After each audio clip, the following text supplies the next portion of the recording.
Sangkay na inalang submersible drone ang matagumpay na na-turn over sa mga otoridad.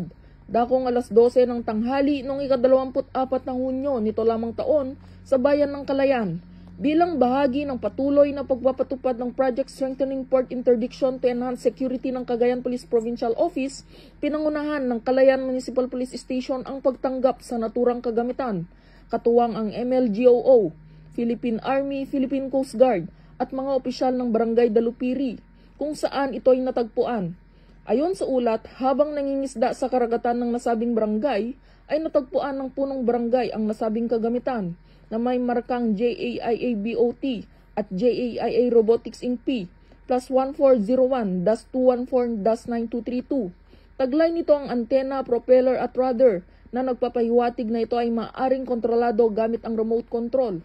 Sa kasalukuyan, ang drone ay nasa kustudiya ng pulisya at sumasailalim sa masusing pagsusuri upang matukoy ang pinagmulan, gamit at posibleng banta nito sa seguridad ng bansa. Samantala, sa payag, nagpapabot ng pasasalamat si Police Colonel Mardito Jangulwan, Provincial Director, sa pagkikisa ng mga barangay opisyal at partner agencies sa mabilis na pagkilos. Ang insidenteng ito ay nagpapatunay kung gaano kahalaga ang koordinasyon sa pagitan ng mga ahensya ng gobyerno at ang pagiging mapagmatsyag ng ating mga mamamayan at ipatuloy ang pagpapatibay ng Cagayan Police Provincial Office sa mga akbangin sa ilalim ng Project Spice.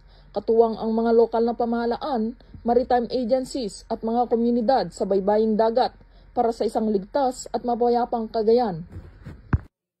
Mula dito sa Lambak ng Cagayan, ako ang inyong Police News Network Correspondent, Patrolwoman Ledesma, alagad ng batas, taga-taguyod ng Balitang Pulis.